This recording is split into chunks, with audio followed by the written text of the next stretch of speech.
My name is Georgia D'Arujo. I'm the Assistant Director at the Boyle County Public Library, and I have been working here since I finished library school in 1985. So it's been a few years.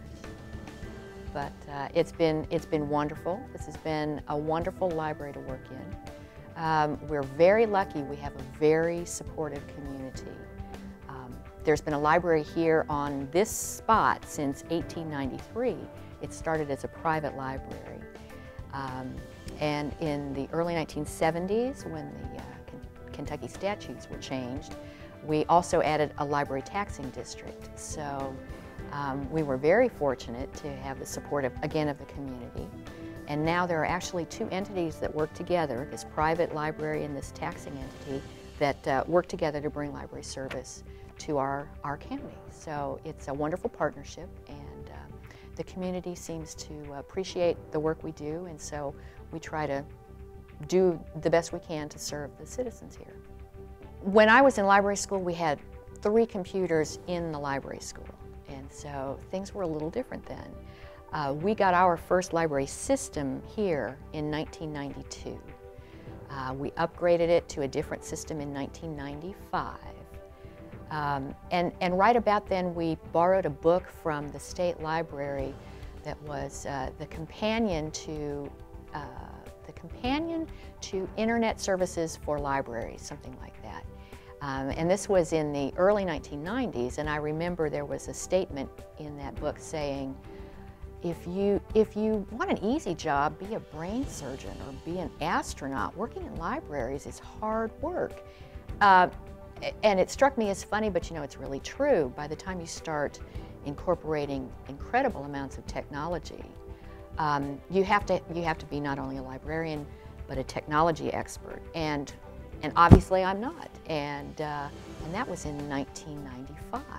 So here we are in 2009, things changed dramatically. So if it was hard working technology into a library then, it's certainly true. The same thing is true now.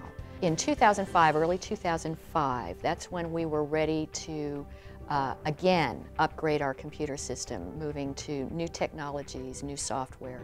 And we knew at that point that we simply could not do the legwork to lay that out well, to plan it efficiently, to make it work with the staff that we had. And so that's when we began our relationship with H.264. And they were wonderful. They evaluated what our needs were. They came and looked at our site. We talked a lot about what happens in our library. We have an increasing usage of the technology in our building every year. Just from last year to this year, our internet usage increased 16%.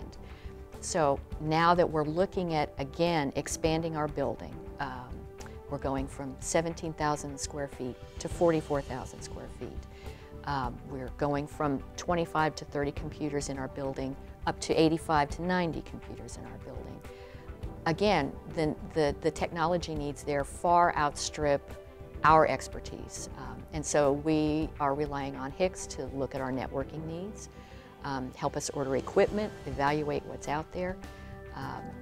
Think about our budget because we still, you know, we have to be within a budget, and but we have to serve the public. So there are a lot of competing needs, there are a lot of considerations, and that's what we rely on H.264 to help us do.